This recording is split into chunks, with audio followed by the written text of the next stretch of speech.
تو ذرہ برابر آگ حضرت جبریل کو حضرت مالک نے دیا. 70 مرتبہ جبریل علیہ السلام نے اس جہنم کی آگ کو رحمت کے پانی سے دھویا, اس کو واش کیا, دھویا, اور 70 بار دھونے کے بعد پھر اس آگ کو ذرہ برابر دنیا میں لایا گیا. لیجئے حضرت آدم, یہ کھانا بنانے کے لیے ہے. تو حضرت آدم نے فرمایا اس کو پہاڑ پہ رکھو. جب وہ ذرہ برابر جہنم کی آگ جس کو 70 بار دھویا گیا تھا, ندی کے پانی سے نہیں, نہروں کے پانی سے نہیں, دنیا کے پانی سے نہیں, بلکہ رحمت خدا کے پانی سے 70 بار اس ذرے کو اور ذرہ برابر آگ کو دھویا گیا تھا. اور جب حضرت جبریل نے اس کو پہاڑ پہ رکھا تو پہاڑ پہ وہ ذرہ برابر آگ پڑی تو پورا پہاڑ چل کر کے بھسم ہو گیا.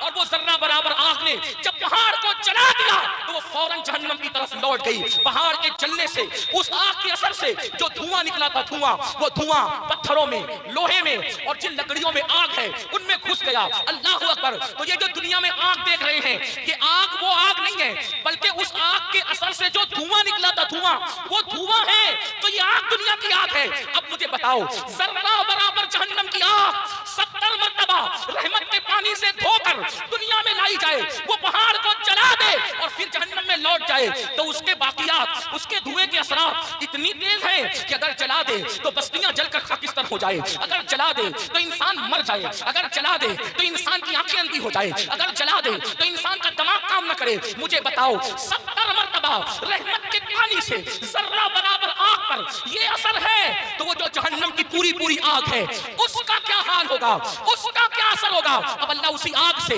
بچنے کا حکم دے رہا ہے. اے مومنو, میرے محبوب کے غلاموں, میرے محبوب کا نام لینے والوں, میرے محبوب کا کلمہ پڑھنے والوں, اپنے آپ کو اس آگ سے بچاؤ. آپ مجھے بتائیں, جب یہ جہنم کی آگ کا دھواں ہے جو دنیا کی آگ ہے, ہم اس کو برداشت نہیں کر سکتے, تو وہ جہنم کے دہکتے ہوئے شعلے, وہ جہنم کے بھڑکتے ہوئے شعلے جس کے بارے میں حدیث پاک میں آیا ہے 3000 سال تک کے اس کو جلایا اور دہکایا گیا ہے. اب جہنم کی آگ مکمل سیاہ ہے, مکمل کالی ہے. اب وہ کس کے لیے ہے؟ آئیے اب ترتیب وار کچھ لوگوں کا ذکر سن لیں. اللہ, کاش اپنی کمزوریوں پہ رحم کر کے, کاش اپنی کمزوریوں پہ رحم کر کے ہم اپنے آپ کو جہنم سے بچانے کی فکر کرتے, اپنے بچوں کو جہنم سے بچانے کی فکر کرتے. آئیے میں ایک حدیث پڑھتا ہوں, طویل حدیث رسول پاک صاحب لولاک سیاح افلاک صلی اللہ علیہ وسلم کی. اللہ اکبر. آج بہت سارے جرائم, بہت سارے گناہ ہمارے سماج میں بڑھتے جا رہے ہیں. ان میں سے گناہ کیا ہے؟ فلم دیکھ کر, سیریل دیکھ کر, پکچر دیکھ کر لڑکے اور لڑکیوں میں آپس میں افیئر کا معاملہ جگ رہا ہے. اور اب شاید ہی کچھ بچے اور بچیاں ایسے ہوں گے کہ جو افیئر سے محفوظ ہیں, الا ماشاءاللہ. اور اس کے بعد پھر یہ افیئر کے معاملات, افیئر کی داستان انسان کو زنا تک لے جاتی ہے. اور یہ زنا کیا ہے؟ اب سنیے, اللہ اکبر. میرے اور تمہارے سچے نبی صلی اللہ علیہ وسلم فرماتے ہیں آج زنا بڑھ رہا ہے. بلکہ آپ کو بتاؤں, یہاں تک کہ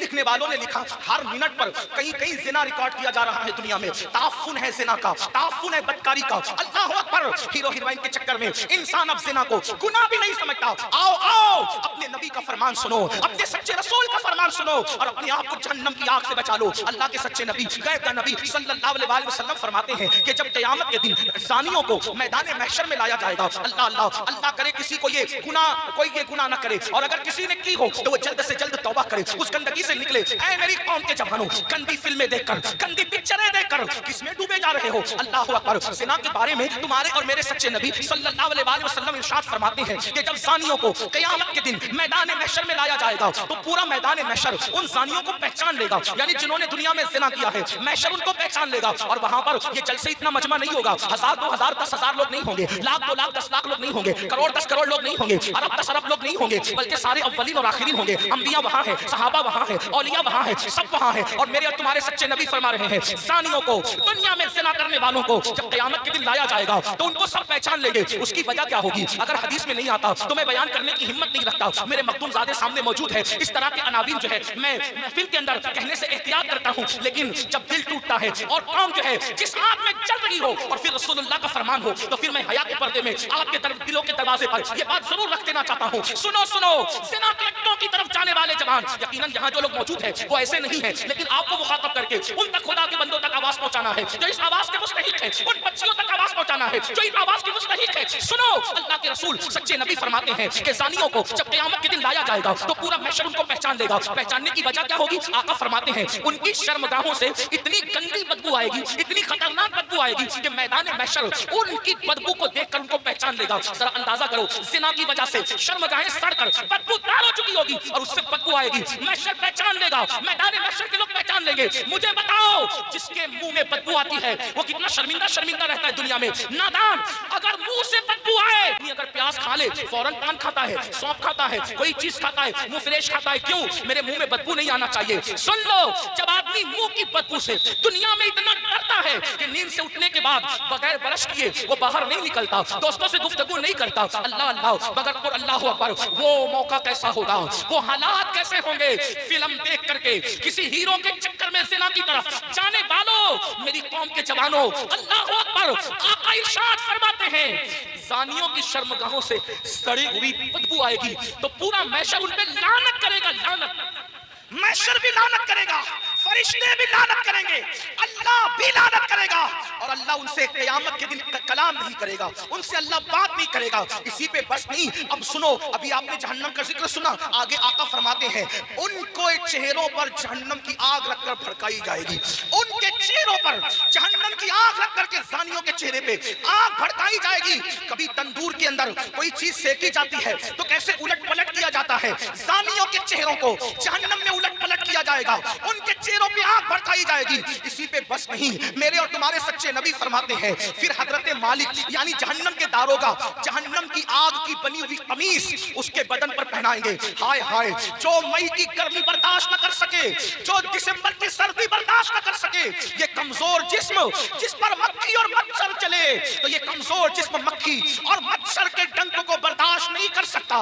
ये कमजोर जिस्म अगर बत्ती के चटके को, सिगरेट के चटके को बर्दाश्त नहीं कर सकता। हाय, ज़िना करने की बुनियाद पर जब जहन्नम की आग की बनी हुई कमीज उस कम नसीब को पहनाई जाएगी, उस कम वक्त को पहनाई जाएगी, उसका हाल क्या होगा। अगर ये बात कोई मौलवी साहब कह देते तो लोग कहते मौलाना डरा रहे हैं, अगर कोई लीडर सियासी कह देता तो लोग कहते कि अपनी बात हो रही है, लेकिन वल्लाह ये उस रसूल ने फरमाया है जो जमीन पे बैठ करके लामका की खबर देते हैं, जो माँ के शिकम में रह करके लौहे महफूज पर चलने वाले कलम की आवाज को सुन लिया करते हैं। अल्लाह अल्लाह, लरस जाओ गंदी फिल्में देखकर, ज़िना को शौक बनाने वालों लरस जाओ, आग की कमीज जब उनको पहनाई जाएगी तो वो तड़पेंगे, वो बिलकेंगे। इसी पर बस नहीं, बल्कि तुम्हारे और मेरे सच्चे नबी मुस्तफा करीम रऊफुर रहीम सल्लल्लाहु अलैहि वसल्लम फरमाते हैं उसके बाद हजरत मालिक फरिश्तों को कहेंगे, जो जहन्नम के फरिश्ते हैं उनसे कहेंगे इंसानियों की आंखों में आग की सलाखें डाल दो, इन जहन्नमियों की आंखों में आग की सलाखें डाल दो।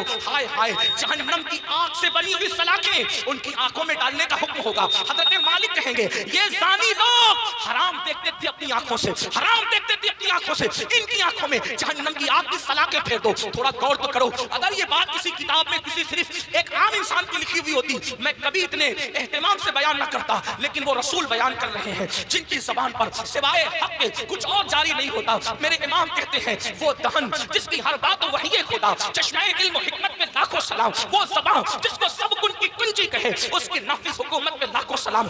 2 मिनट की लज्जत के लिए अल्लाह को नाराज करने वालों, 2 मिनट की लज्जत के लिए अपनी आखिरत को तबाह करने वालों, पिक्चरों में हीरो हीरोइन को ज़िना करता देखकर, गंदी पिक्चरें देखकर अपनी आखिरत को तबाह बर्बाद करने वालों, सोचो तो सही, गुनाह में लज्जत तो है मगर इज्जत नहीं है, गुनाह में लज्जत तो है मगर सुकून नहीं है। और सुकून के मुतलाशियों, आज कहते हो दिल को सुकून नहीं, कोई कहता है रोजी में बरकत नहीं, कोई कहता है घर में आराम नहीं, किसी ने कुछ कर दिया, किसी ने कुछ कर दिया। मैं कहता हूँ किया नहीं किया ये 2 नंबर की बात है, लेकिन हमने अपनी तबाही का सामान किया। नरम नरम कट्टों पे लेटकर जिस घर में ज़िना की फिल्में देखी जाएगी उस घर में बरकत का नुज़ूल कैसे हो सकता है। अल्लाह अकबर, जिस घर में पिक्चरें चलेगी, हीरो हीरोइन को भागता हुआ दिखाया जाएगा, जिस घर के अंदर ज़िना की तरकीब दी जाएगी उस घर में बरकतों का नुज़ूल कैसे होगा। जुमला कड़वा लगे तो माफ कर देना, मुरादाबाद वालों गौर से सुनो, जिस घर की बरकत को अल्लाह उठा ले, मुल्ला की दुआ और तावीज़ उस घर में कभी बरकत नहीं ला सकते, इसलिए कि खुदा की ताकत के सामने इंसान बेबस है। खुदा की शान ये है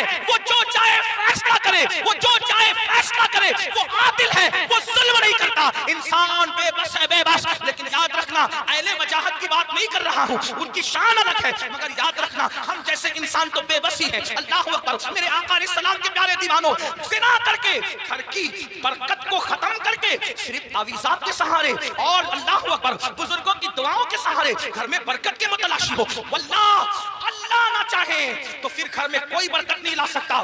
ہم لوگ اہل توحید اہل سنت صوفیہ کے ماننے والے ہیں. ہمارا عقیدہ یہ ہے خیر ہی و شر ہی من اللہ تعالی، ہر خیر و شر اللہ کی طرف سے ہے.